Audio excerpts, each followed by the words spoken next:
오늘은 새로운 매매 기법 하나를 소개를 하겠습니다. 볼린저 밴드 하한선을 이용한 매매 기법입니다. SG 종목으로 설명을 드리겠습니다. 지나간 차트입니다.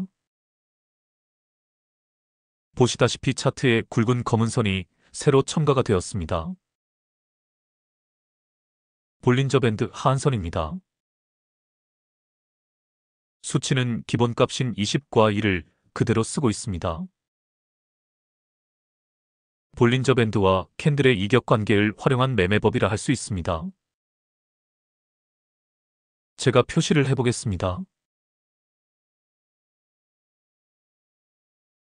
이런 자리에서는 절대 타점을 잡지 않습니다. 캔들이 볼린저 밴드 하한선을 타고 같이 붙어서 흐를 때는 타점이 아닙니다.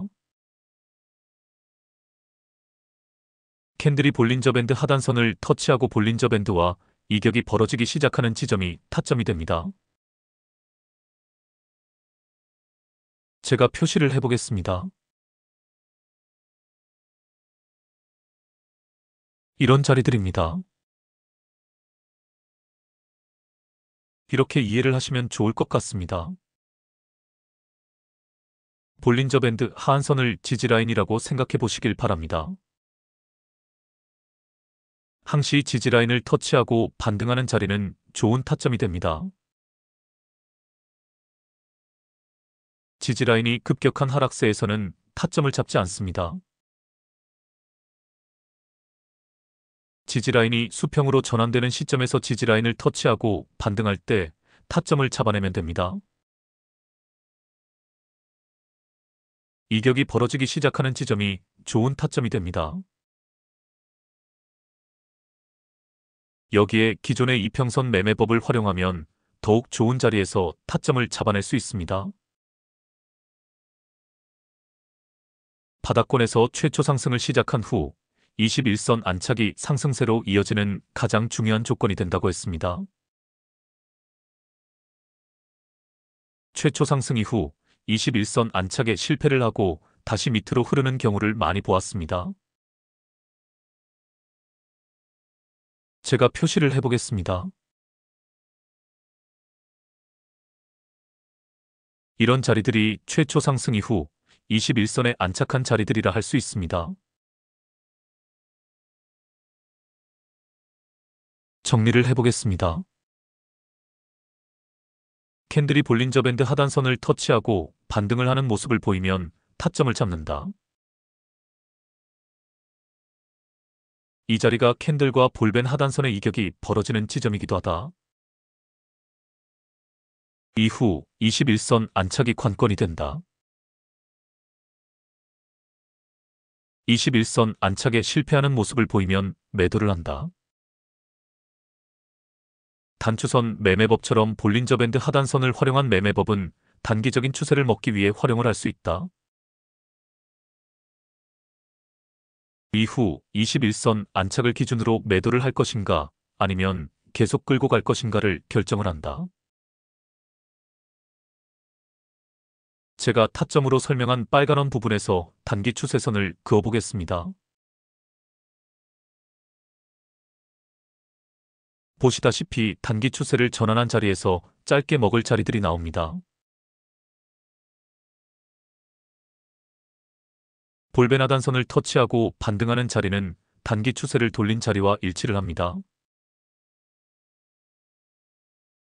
볼벤 하단선을 이용해서 타점을 잡을 수도 있고 단기 추세선을 그어보고 타점을 잡을 수도 있습니다. 결국은 방법의 차이가 있을 뿐이지 똑같은 자리입니다. 하지만 더 큰 상승분을 먹기 위해서는 하얀원 부분에서 타점을 잡아야 한다는 것을 알 수 있습니다. 그러므로 바닥권에서 최초 상승을 시작을 했을 때 어떤 자리에서 타점을 잡을 것인가는 많은 실전 경험을 통해 스스로 기준을 세워야 합니다. 보시면 알지만 2중 바닥 내지 3중 바닥을 찍고 올라와 21선이로 캔들이 안착을 한 자리가 좋은 타점이 됩니다. 혹은 21선이 살짝 깨어지더라도 21선이 포물선을 그리며 우상향하는 그림이 나오거나 삼각수렴이 보이면 그때 타점을 잡아내는 것이 좋습니다. 다음 상황을 보겠습니다. 21선 안착이 왜 중요한지 다시 한 번 더 설명을 드리겠습니다.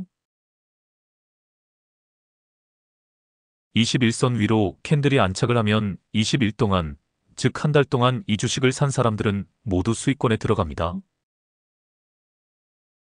사람에게는 본전 심리라는 것이 있습니다. 손해를 보기 싫어하는 것은 누구나 마찬가지입니다. 이제 손해가 아닌 수익으로 이어질 기대감을 가지고 이 사람들은 이 주식을 팔 의사가 없게 되는 것입니다. 그러므로 주포는 매도 물량이 많이 나오지 않는 자리에서 쉽게 주가를 끌어올릴 수가 있게 됩니다. 그래서 21선 안착이 중요한 것입니다. 이제 최근 상황에 주목해 보시길 바랍니다. 큰 언니 캔들이 떴습니다. 매도 신호입니다. 다음 상황을 보겠습니다.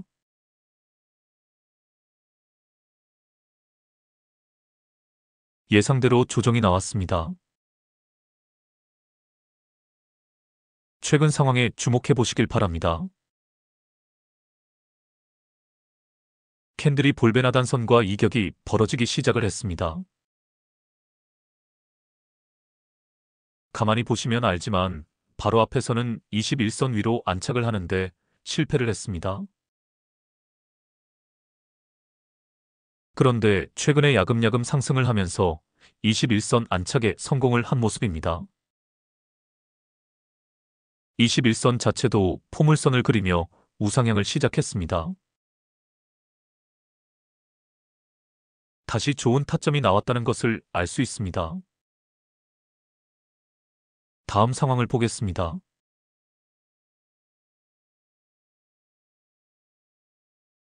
전고 돌파 이후 갭으로 날아간 것이 보입니다. 전고 돌파 자리가 돌파 매매 관점에서 좋은 타점이 된다는 것을 수도 없이 설명을 드렸습니다.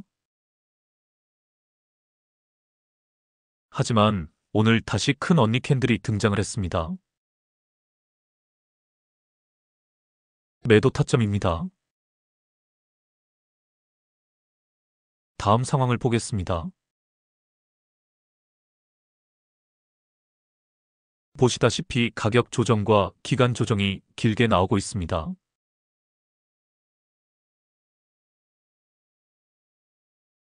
이 부분에 주목을 해보시길 바랍니다. 21선 안착에 실패한 자리입니다. 21선 자체도 하락 추세를 이어간 것이 보입니다. 이런 자리에서는 타점을 잡지 말아야 합니다. 확실하게 21선 위에 안착을 하고 21선이 포물선을 그리며 우상향하는 모습을 확인한 후 타점을 잡아내야 합니다. 이제 최근 상황에 주목해 보시길 바랍니다. 21선 안착에 성공을 했다고 할 수 있을까요? 최근에 21선 위로 캔들이 올라섰다가 21선이 다시 깨어졌습니다. 그러다가 지지선인 볼베나단선을 터치하고 반등하여 21선에 안착을 한 모습입니다. 그리고 더 중요한 것은 21선이 하락세를 멈추고 수평으로 전환이 되었다는 점입니다. 포물선을 그리며 우상향하기 직전이라 할 수 있습니다. 충분히 타점으로 잡을 수 있는 자리입니다. 한 가지 더 확인되는 것이 있습니다. 그렇습니다. 볼베나단선이 거의 수평으로 전환이 된 자리에서 캔들들과 볼베나단선의 이격이 벌어지기 시작했다는 점입니다. 이 또한 좋은 매수 신호라 할 수 있습니다. 다음 상황을 보겠습니다.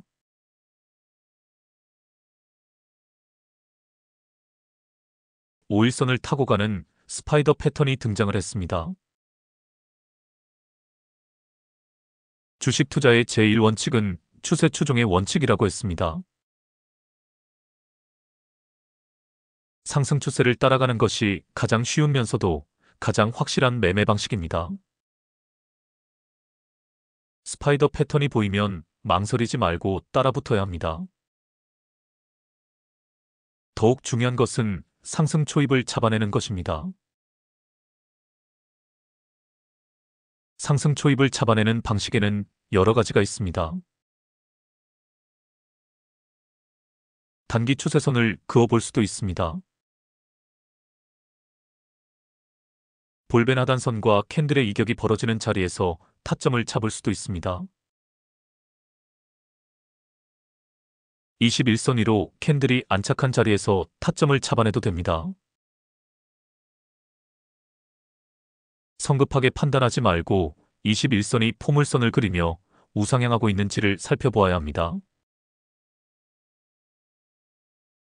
사실 이평선 매매법, 즉 21선 매매법이 하락 추세를 극복하고 상승 추세로 전환되는 자리를 찾아내는데 가장 확실한 방법입니다.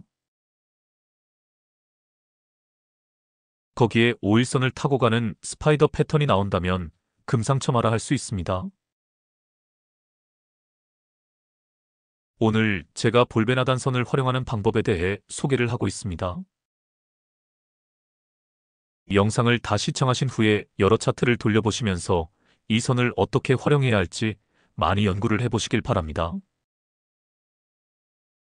그리고 21선의 중요성도 다시 확인해 보시길 바랍니다. 이제 최근 상황에 주목해 보시길 바랍니다. 최고점에서 도지형 음봉이 등장을 했습니다. 도지형 캔들은 방향 전환의 신호라고 했습니다. 윗꼬리도 상당히 긴 것이 보입니다. 누가 보아도 매도 타점입니다. 비록 5일선이 깨어지지 않았지만 이런 캔들이 보이면 미련 없이 매도할 줄 알아야 합니다. 다음 상황을 보겠습니다.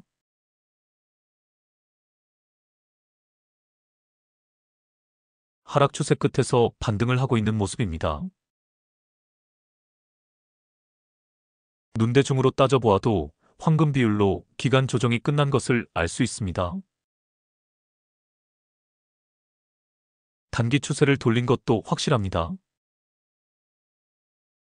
볼벤 하단선과 캔들의 이격이 벌어지기 시작을 했습니다. 게다가 오늘 등장한 캔들이 하락 추세 끝에서 급반등을 알리는 큰 오빠 캔들입니다. 거래량에서는 이미 최저 거래량 뒤 양봉이 등장을 했습니다. 하지만 21선에 안착을 하지는 못했습니다. 여기서 타점을 잡아야 할까요? 아니면 더 기다려야 할까요?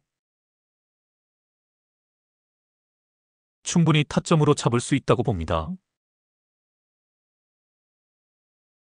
물론 21선 안착을 기다려도 되지만 이런 자리에서 급등이 많이 나오기 마련입니다. 급등을 놓칠 수도 있기에 과감하게 큰 오빠 캔들을 믿고 지금 타점을 잡아내는 것이 좋습니다. 다음 상황을 보겠습니다. 예상대로 조정이 나왔습니다. 조정의 끝에서 도지 캔들이 뜬 것이 보입니다. 그리고 급등을 했습니다. 이거야말로 큰 오빠 캔들입니다.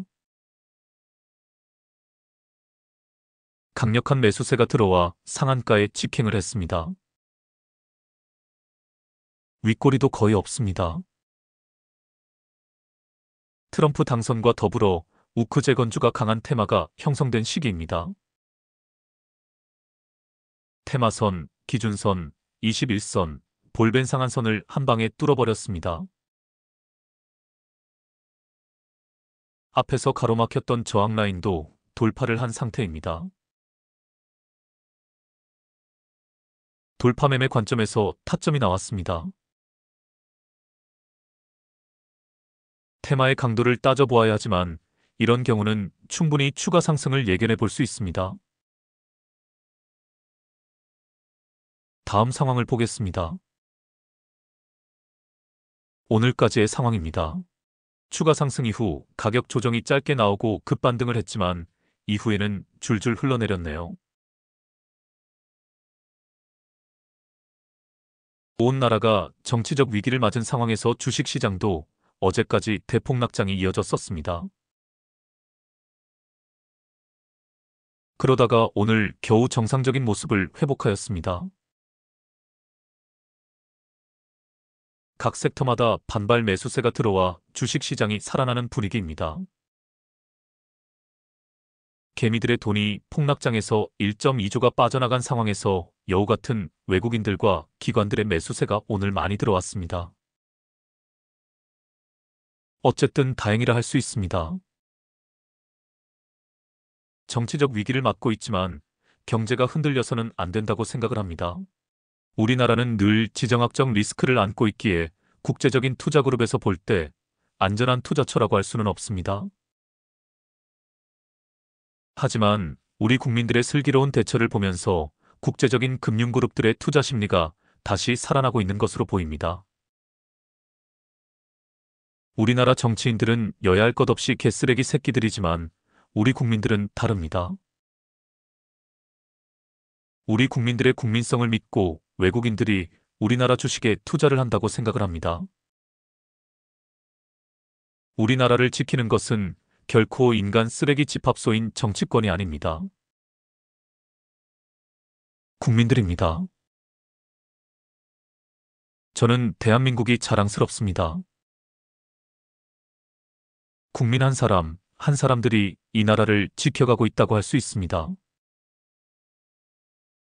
오늘은 정치 이야기를 하지 않으려고 했는데 짚고 넘어가야 할 것이 있어서 한 번 더 언급을 하겠습니다. 오늘도 정치권은 계엄령 사태 이후 후폭풍으로 시끄러웠습니다. 한동훈의 월권 행위에 대한 비판과 더불어 거대 양당의 치열한 정치적 공방이 전개되고 있습니다. 제가 볼 때 이 새끼 저 새끼 할 것 없이 모두 범죄자들입니다. 국민의힘 안에 범죄자들이 득실거리고 있고 민주당도 마찬가지입니다. 하이에나처럼 서로의 약점을 물고는 놔주질 않습니다. 이재명이 저지른 범죄 행위는 다 나열하기 힘들 정도입니다. 윤석열, 한동훈도 마찬가지입니다. 이 정치검사 카르텔도 범죄 집단으로 따지면 거의 마피아나 다름이 없습니다. 조국도 과거 윤석열에게 온 가족이 다 물어뜯겼습니다. 지금은 공수가 바뀌어 윤석열이 궁지에 몰린 상황입니다. 참으로 한심한 노릇이 아닐 수 없습니다. 정치권을 보고 있으면 한숨밖에 나오질 않습니다. 범죄자들끼리도 서로 딜을 합니다. 한동훈은 윤석열, 더 정확히 이야기하면 김건희의 아킬레스건을 쥐고 있습니다. 반면 윤석열은 한동훈의 약점을 쥐고 있습니다. 한동훈의 배후에는 조중동이 있습니다. 한동훈은 이재명만 죽이면 자신이 권력을 잡을 수 있다고 생각을 합니다. 그래서 자신의 범죄가 드러나지 않기 위한 시간을 벌기 위해 윤석열을 보호하기로 결정을 했습니다. 이재명은 대통령 출마 자격을 박탈당하지 않기 위해 자신의 범죄 사실에 대한 재판부의 판결을 계속 딜레이시키는 전략을 가져가고 있습니다. 차기 정권을 탈취할 수만 있다면 무슨 일이든 할 기세입니다. 이재명은 전임 선관위 위원장과 짜고 대법원 판사를 매수한 전력이 있습니다. 전임 선관위 위원장은 대법관 출신이며 이재명과 함께 쌍방울 기업의 지원을 받아 대북 송금을 한 장본인입니다. 지난 총선에서 선거 과정 전체를 지휘 감독을 한 현 선관위 위원장은 범죄의 수괴와도 같은 놈입니다. 90%의 자료를 감추고 10%만의 자료만을 감사원에 제공을 했는데 지난 10년 동안 1200건의 비리 자료가 나왔습니다. 그런데도 사임을 안 하고 있습니다. 선관위는 독립기관이기에 국회의 동의를 거치지 않고는 사법조사를 받을 수 없다고 버티고 있습니다. 이러한 아기다툼을 보면서 저는 이런 생각을 하게 됩니다. 우리나라 정치판이야말로 인간 쓰레기들의 집합소란 생각을 하게 됩니다. 주류 언론에서 떠들어대는 것은 아주 피상적인 것들 뿐입니다. 물밑에서 어떤 일들이 벌어지는지에 대해 절대 공개를 하지 않습니다. 우리는 우리나라 권력 카르텔과 지저분한 커넥션 그리고 그 사이에서 벌어지는 이해관계에 대해 파악을 해야 합니다. 그래야 정치 상황을 올바로 이해를 할 수 있게 됩니다. 지난 시간에도 이야기했지만 이 모든 것의 원인은 역사 청산을 제대로 하지 못했기 때문입니다. 해방 후 국내에 지지 기반이 없었던 이승만이 친일 세력을 자신의 친위 부대로 삼으면서 모든 비극이 시작이 되었습니다. 식민지 지배 질서가 그대로 답습이 되었고 친일 세력의 부정부패와 권력형 비리가 지금까지 이어오고 있습니다. 권력을 잡기만 하면 주도권을 쥐고 모든 것을 덮어버릴 수 있기 때문에 선거 부정도 마다하지 않습니다. 검찰, 사법부, 선관위, 국정원, 감사원 등등 권력의 핵심 부에 자신들의 수족들을 배치하고 정적들을 탈탈 털고 저격을 합니다. 유일하게 정치 보복을 하지 않은 사람은 김대중 대통령 한 사람뿐입니다. 우리나라 권력 마피아 카르텔의 행태를 보고 있으면 구역질이 납니다. 이거는 영화 속 마피아들보다 더 악랄한 수준입니다. 정치인들은 물론이고 언론, 기업, 검찰 및 사법부 등을 통한 부정부패를 생각하면 구역질이 날 뿐입니다. 겉으로는 국민이 어쩌고 나라가 어쩌고 민주주의가 어쩌고 하지만 안을 들여다보면 부정부패와 더러운 협잡으로 점철되어 있습니다. 요즘 주식시장을 바라보고 있으면 주식하는 사람들이 왜 정치 테마주에 열광을 하는지 일면 이해가 되기도 합니다. 이러한 커넥션과 카르텔에 대해 알고 있기 때문이라고 생각을 하게 됩니다. 반대급부로 또다시 유시민 작가를 생각하지 않을 수 없습니다. 유시민 작가가 왜 정치판을 떠나 논객으로 활동을 하는지 이해가 되는 대목입니다. 유시민 작가는 통찰력을 가지고 우리나라 정치판에서 벌어지는 일들에 대해 날카로운 시선과 분석력으로 국민들에게 올바른 정보를 제공하려고 노력을 하고 있습니다. 저는 진보와 보수 양쪽에서 활동하는 시사평론가들의 이야기를 다 들어봅니다. 물론 골수꼴통들도 많이 있습니다. 그 와중에 치밀한 분석력을 가지고 보다 공정한 시각에서 정치권의 움직임을 분석하려고 노력하는 시사평론가들도 있습니다. 그래서 저는 꽤 뛰어난 분석력을 가진 평론가들, 양쪽의 주장을 다 들어보고 객관적으로 판단을 하려고 노력을 합니다. 정치는 결국 여론을 더 많이 얻는 쪽이 승리를 하게 되어 있습니다. 정쟁이란 누가 더 정당한 명분을 확보하는가, 이 싸움입니다. 지금 윤석열은 명분을 잃어버렸습니다. 골수꼴통들을 제외하고는 그 누구도 윤석열과 국힘을 지지하지 않습니다.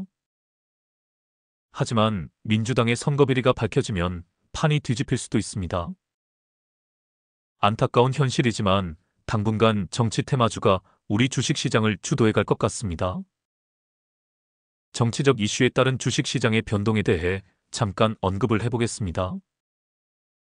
바이든 정부는 전력 문제에 대한 대안으로 신재생에너지를 강조했습니다. 그러나 트럼프는 석유와 천연가스 그리고 원자력을 전력 문제의 대안으로 제시를 했습니다. 윤석열 정부는 트럼프와 정책적 결이 같습니다.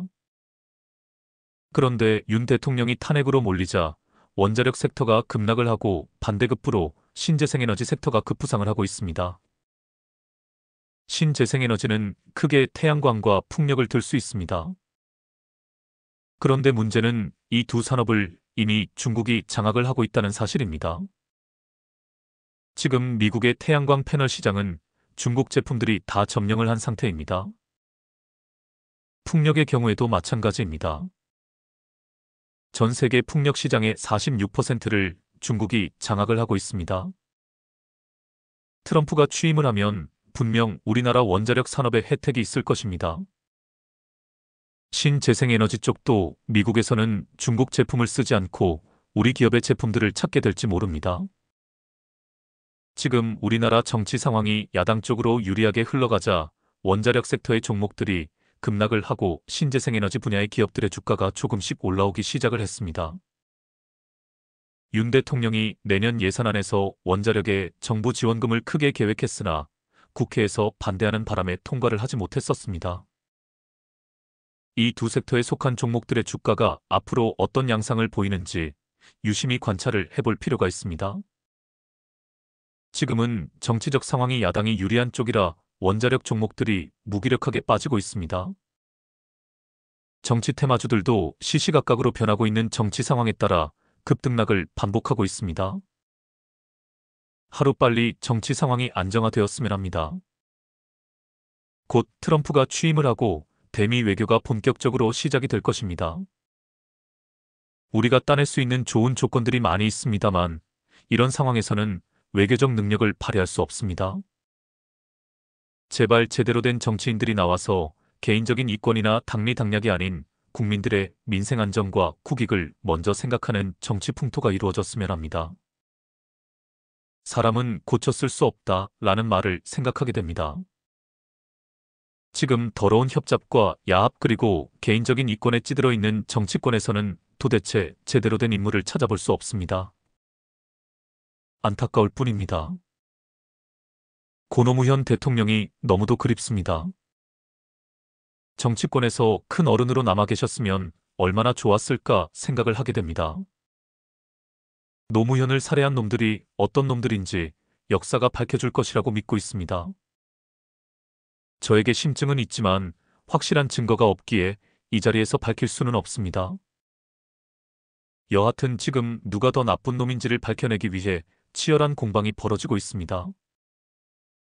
이번 기회에 이 더러운 인간 쓰레기 집단의 커넥션과 카르텔이 만천하에 다 드러나기를 기대하고 있습니다. 혹시 이 영상을 시청하시는 분들 중에 그날을 기억하시는 분이 계시는지 모르겠습니다. 뜨거웠던 그해 여름 6월 항쟁 시절 시청 앞에서 100만 명의 시민들이 모여서 군부 독재에 항거하던 시절이 있었습니다. 정경들조차 감히 시민 집회를 방해하지 못한 상황이었습니다. 방패와 최루탄을 내려놓고 시위 군중들에게 굴복을 한 상태였습니다. 그때 그 시위를 주도하던 지도부에서 청와대로 밀고 들어가자는 이야기도 있었습니다. 정말 되돌이켜보면 한스러운 순간이었습니다. 그때 밀고 들어갔어야 했습니다. 우리나라는 동학혁명부터 시작을 해서 단 한 번도 시민혁명을 통해 정권을 뒤엎은 적이 없었습니다. 그때 어떤 희생을 감수하더라도 청와대에 밀고 들어가서 시민혁명의 깃발을 꽂았어야 했습니다. 시민재판을 통해 전두환을 광화문 사거리에서 찢어 죽였어야 했습니다. 프랑스는 위대한 시민혁명의 역사를 가진 나라입니다. 나치의 협력한 전범들을 파리 시민광장에서 시민들의 손으로 공개 처형을 했었습니다. 이러한 역사의 교훈을 통해 다시는 그 어떤 통치자도 독재적으로 정권을 휘두를 수 없게 된 것입니다. 저는 6월 혁명 때에 이런 과정이 없었기에 오늘의 지금 우리나라에서 어처구니 없는 정치 상황이 벌어진 것이라고 생각을 합니다. 근원적으로 올라가 보면 원흉은 이승만입니다. 이놈은 을사오적보다 더 찢어 죽였어야 할 놈입니다. 근현대사의 모든 정치적 패악이 이 새끼부터 시작된 것입니다. 친일파를 숙청하지 못한 것이 천추의 한으로 남아 있습니다. 권력에 기생하는 무리들이 아직까지도 뒷구멍으로 온갖 추잡한 부정부패를 일삼는 것이 이승만 시절부터 시작이 된 것입니다. 정권을 바꾸어가며 살아남은 쥐새끼들은 대를 이어가며 온갖 협잡을 통해 우리나라 정치판을 이 지경으로 만든 것입니다. 저는 지금도 늦지 않았다고 생각을 합니다. 부정부패의 고리를 철저히 파헤쳐 정치권부터 시작해서 사법, 검찰, 정보기관, 선관위, 군국 언론 등등을 모두 파헤쳐 정화를 해야 한다고 생각을 합니다. 앞에서도 이야기를 했지만 안을 들여다보면 여야를 막론하고 인간 쓰레기들의 집합소가 우리나라 정치권입니다. 싹 다 갈아치워야 합니다. 과연 우리나라에서 참다운 선거혁명이 일어날지 모르겠습니다. 최소한 다음 대선이나 총선에서는 제2의 노무현이 후보자로 많이 나왔으면 하는 바람입니다. 제 시각에서는 지금 정치권에서는 찍을 놈이 없습니다. 헌정 질서는 결코 말로만 이루어질 수 없습니다.